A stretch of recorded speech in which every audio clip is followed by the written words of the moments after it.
ကဘာကိုကြောက်ရွံ့စေခဲ့တဲ့ Donald Trump ရဲ့ဒေါ်လာ10 ဘီလီယံတန်တီထွင်မှုအသစ် F-35 လက်တနင်တူတိုက်လေယာဉ်ကစပြီးကဘာအဆင့်အမြင့်ဆုံးလေကြောင်းတိုက်ခိုက်ရင် F-22 Raptor အေယာမရဟတ်ယာဉ်ကြီး CH-53K Heavy Lift တို့အပါအဝင်နိုင်ငံတချို့ရဲ့တစ်နှစ်တာ GDP တက်တောင်ပုံမကုန်ကျနိုင်တဲ့ကဘာပေါ်ကအပြင်းထန်ဆုံးနဲ့ကြောက်စရာအကောင်ဆုံးသောစစ်လက်နက်တွေဟာအမှန်တကယ်ကိုတည်ရှိနေကြပါတယ်။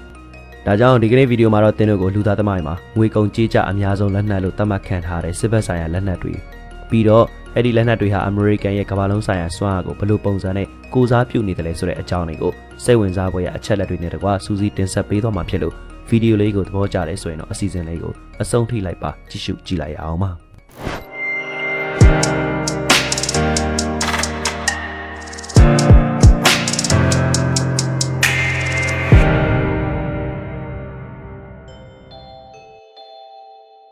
M1 Abraham ကအစိမ့်မြင့်တင်မှုခင်မီကိုပြောက်လေယာဉ်တွေနျူကလ িয়ার ရေငုပ်သင်္ဘောတွေနဲ့ရှိမြေပြင်စစ်ပွဲရဲ့ဝါရင်တိုက်ပွဲဝင်ဟောင်း M1 Abraham တင်ကားဟာခင်းနောက်ကျနေပြီလို့ထင်ရပါတယ်။ဒါပေမဲ့လည်းဒီ83တန်အလေးချိန်ရှိတဲ့ယာဉ်ကြီးဟာဒီဇိုင်းထုတ်ပူးသမျှမြေပြင်တိုက်ခိုက်ရေးယာဉ်တွေထဲမှာတော့အထိခိုက်အများဆုံးဖြစ်စေနိုင်တဲ့လက်နက်တွေကတစ်ခုအဖြစ်ရှိနေစေပါ။1980ပြည့်နှစ်မှာစတင်အသုံးပြုပြီးတဲ့နောက်ခင်မီစစ်မြေပြင်မှာအသာစီးရဖို့အတွက်အစိမ့်မြင့်တင်မှုတွေစက်တိုက်ပြုလုပ်လာခဲ့ပါတယ်။နောက်ဆုံးပေါ် M1 A2 version မှာဆိုရင်ယူရေနီယံအချို့နဲ့ပြုလုပ်ထားတဲ့တန်ချက်ကာတွေဝင်လာတဲ့ဒုံးကျည်တွေကိုပစ်ချနိုင်တဲ့ကာကွယ်ရေးစနစ်တွေပါဝင်ပြီး2မိုင်အကွာအဝေးကတန်ချက်ကာမှန်သမျှကိုထိုးဖောက်နိုင်တဲ့120မီလီမီတာအမြောက်တွေပါတပ်ဆင်ထားပါတယ်။ဒေါ်လာ1.5ဘီလီယံတန်ကြီးလောက်ရှိတဲ့ဒီစနစ်ကိုဈေးကြီးစေတာကတင်ကားအသစ်တွေတိစောက်တာထက်ယင်းတစည်းကိုဒေါ်လာ10သန်းကနေတန်း20အထိကုန်ကြတဲ့အဆက်မပြတ်ပြုပြင်မွမ်းမံမှုတွေကြောင့်ပါFY 2026 ဘတ်ဂျက်မှာဆိုရင်ဒီအတွက်လေဒေါ်လာ1.5ဘီလီယံလောက်အထိခွဲတမ်းချထားပါတယ်။အခုဆိုရင်ယူကရိန်းစစ်ပွဲကနေတင်ငန်းစာယူရင်ပုံမပေါ်ပါတဲ့အလေးချိန်လောင်စာဆီလိုအပ်မှုအတွက်ပုံမကောင်းတဲ့ hybrid electronics device နဲ့စစ်သည်အရေးတွေကိုရှော့ချဖို့အတွက် auto loader တွေပါဝင်တဲ့ M1 E3 version ကိုအရှိန်မြင့်ဖော်ဆောင်နေကြပါတယ်။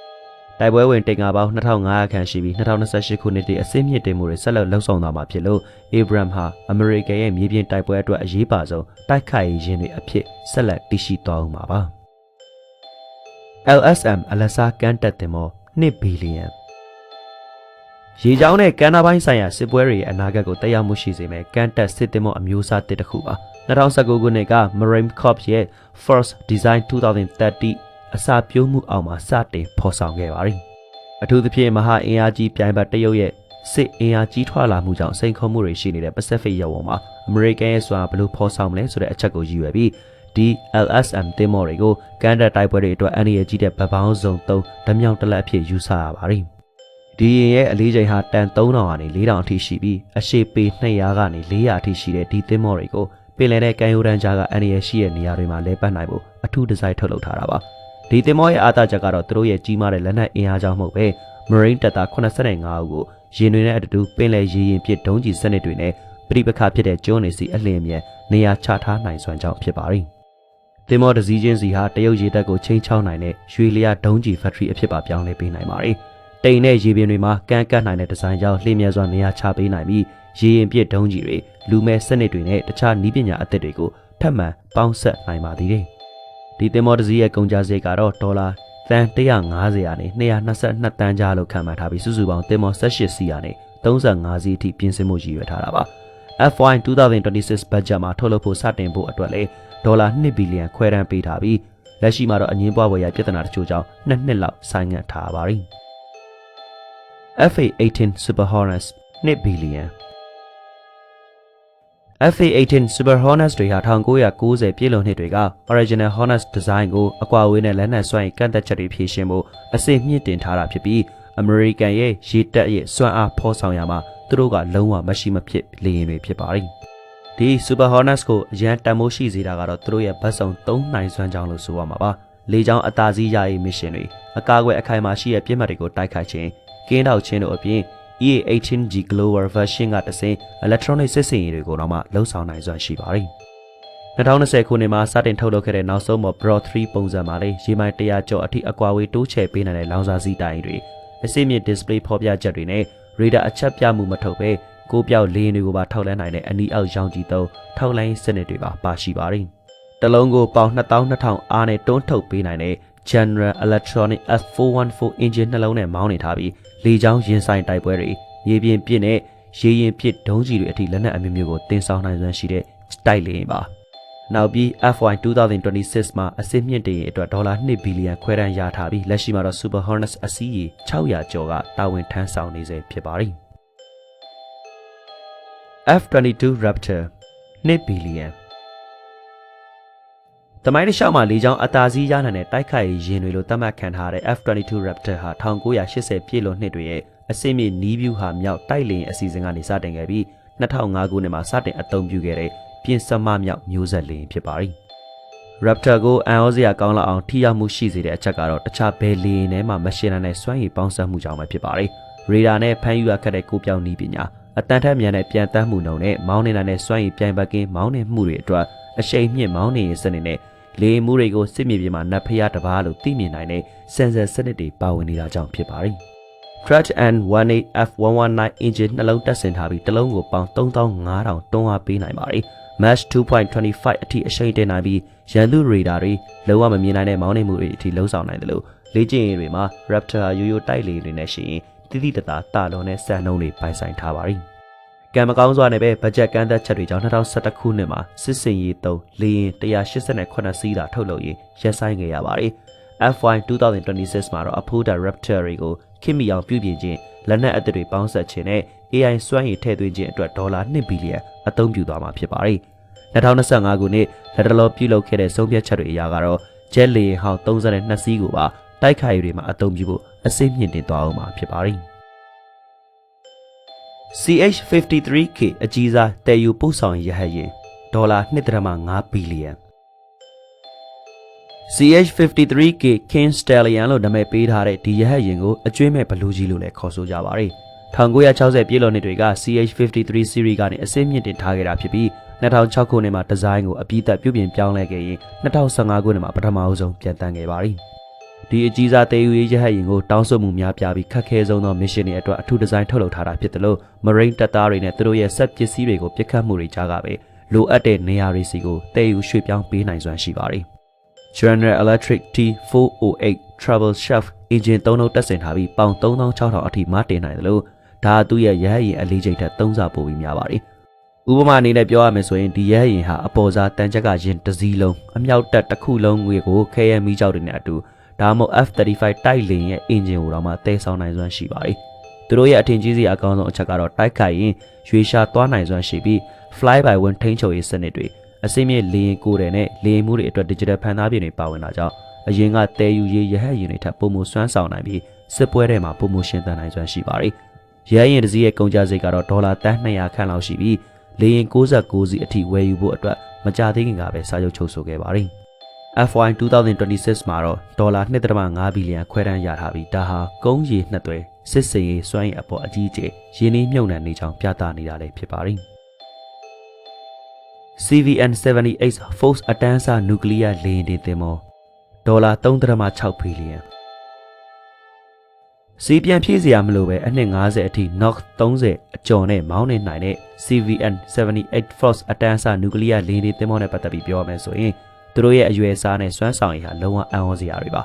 2019ခုနှစ်မှာစတင်အသုံးပြုခဲ့ပြီးရေပေါ်မြို့တော်လူတောင်တင်စားနိုင်တဲ့ဒီသင်္ဘောကြီးတွေဟာအလေးချိန်တန်3သိန်းရှိပြီးအလျား1092ပေရှည်လျားသလိုလေယာဉ်85စီးကျော်နဲ့ဝန်ထမ်းပေါင်း4500ခန့်ကိုတည်ဆောင်ထားနိုင်ပါတယ်။ဒီ 4 class တွေကိုအစမ်းသစ်ဆုံးဖြစ်စေတဲ့အချက်ကတော့သူအစားထိုးဝေရောက်မဲ့ Nathmi class တပ်ပုံမစွမ်းဆောင်နိုင်တဲ့အဆင့်မြင့်နည်းပညာတွေပါဝင်တာပဲဖြစ်ပါတယ်။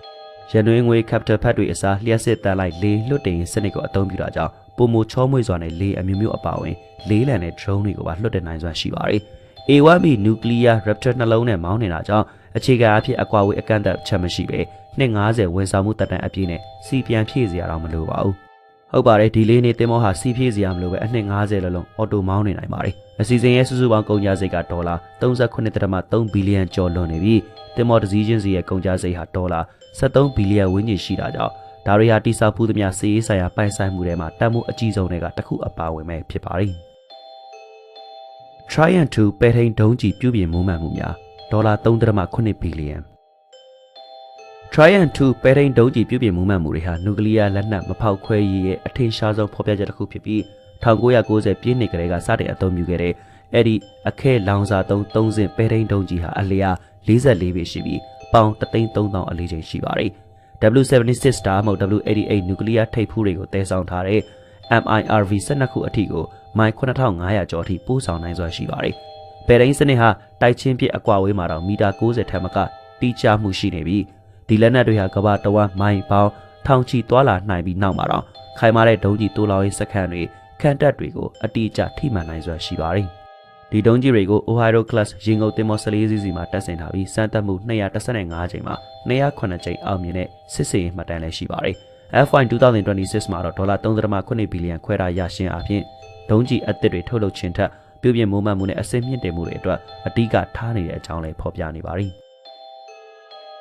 Virginia အမျိုးအစားတိုက်ခိုက်ရေးရေငုပ်သင်္ဘောဒေါ်လာ12.2ဘီလီယံ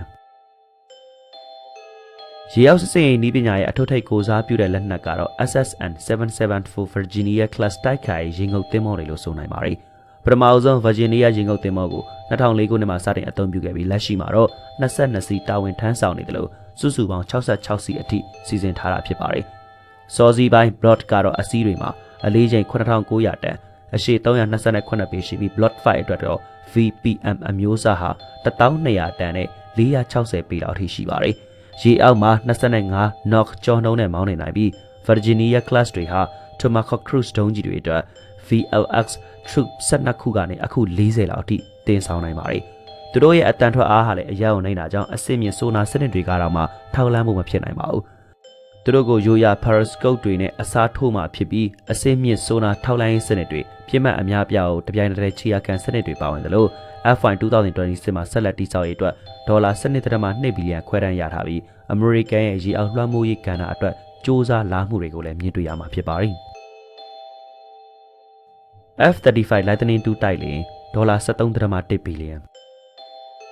လူသားသမိုင်းမှာဈေးအကြီးဆုံးလက်နက်အစီအစဉ်လို့သတ်မှတ်ခံထားရတဲ့ F-35 Lightning II ဟာ1990ပြည့်လွန်နှစ်တွေမှာစတင်ခဲ့ပြီး2015ခုနှစ်မှာစတင်အသုံးပြုခဲ့တဲ့ပြင်စမမြောက်မျိုးဆက်ကိုပြောက်တိုက်လေဖြစ်ပါတယ်။ F-35 မှာ F-35A ကိုလေးတဲ့အတွက် F-35B ကို Marine အတွက်နဲ့ F-35C ကိုရေတပ်အတွက်ဆိုပြီး version 3မျိုးရှိပါတယ်။ F-35 ရဲ့ရေဒါမှာမြင်နိုင်တဲ့အရွယ်အစားဟာကောက်သီးဘောလုံးထထောင်သေးငယ်ပြီးသူ့ရဲ့ဂရုတစိုက်ပုံဖော်ထားတဲ့လေရင်ကိုတဲ့ဒီဇိုင်းအတွင်းပိုင်းလက်နက်ခန်းတွေနဲ့ရေဒါဆုပ်ယူနိုင်တဲ့ပစ္စည်းတွေကြောင့်ရန်သူရေဒါကမမြင်ရသလောက်ပါ။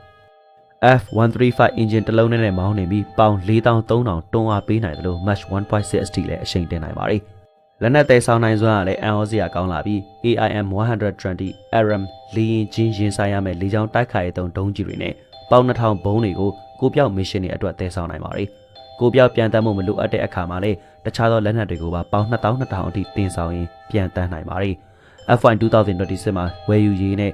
ထောက်ပံ့ရေးအတွက်ဒေါ်လာ13.1ဘီလီယံခွဲတမ်းရထားပြီးစုစုပေါင်းတက်တန်းတစ်လျှောက်ကုန်ကျစရိတ်ဒေါ်လာ1.8ထရီလီယံကျော်တဲ့ F-35 ဟာတမိုင်းမှာအကုန်ကျအများဆုံးလက်နက် program တစ်ခုအဖြစ်ရပ်တည်နေတာဖြစ်ပါတယ်။ထုတ်လုပ်မှုတိုးမြင့်လာတာနဲ့မျှပြန်တမ်းမှုကုန်ကျစရိတ်ဟာ F-35A အတွက်82.5တန်း F-35B အတွက်109တန်းနဲ့ F-35C အတွက်102တန်းအထိကျဆင်းသွားမှာဖြစ်ပါတယ်။စတုတ်ထားများမျိုးဆက်အဆင့်မြင့်လေယာဉ်တွေနဲ့ကုန်ကျစရိတ်ချင်းမတိမ်မယိမ်ဖြစ်လာမှာပါ။ဟုတ်ကဲ့ပါကျွန်တော်ဒီကနေ့တင်တို့ကိုတင်ဆက်ပေးခဲ့တာတွေကတော့အမေရိကန်ရဲ့ကြီးမားတဲ့စစ်ဘက်ဆိုင်ရာလက်နက်တိုက်တွေကဈေးအကြီးဆုံးနဲ့အပြင်းထန်ဆုံးလက်နက်တွေကတချို့ကိုစူးစီးတင်ဆက်ပေးခဲ့တာပါ။ဤပညာတွေဟာဆက်လက်တိုးတက်နေသလိုချိန်ချောက်မှုအသစ်တွေပေါ်ပေါက်လာတာနဲ့အမျှစစ်ဘက်ဆိုင်ရာလက်နက်စမ်းတွေဆက်လက်ပေါ်ပေါက်နေမှာတော့အသေးကြပါ။ကဲဒီတော့ကြီးစုနေတဲ့ပရိသတ်တွေရောကျွန်တော်ခုတင်ဆက်ပေးသွားတဲ့လက်နက်တွေကဘယ်လက်နက်တွေကတင်းအတွက်သဘောအကျစီဆုံးဖြစ်စေခဲ့လဲဗျ။ခေါင်းမှာပါဝင်ဆွေးနွေးပြသွားလိုက်ပါ။အစီအစဉ်လေးကိုအဆုံးထိလိုက်ပါကြည့်ရှုအားပေးတဲ့အတွက်လည်းအားလုံးကိုကျေးဇူးတင်ပါတယ်ခင်ဗျာ။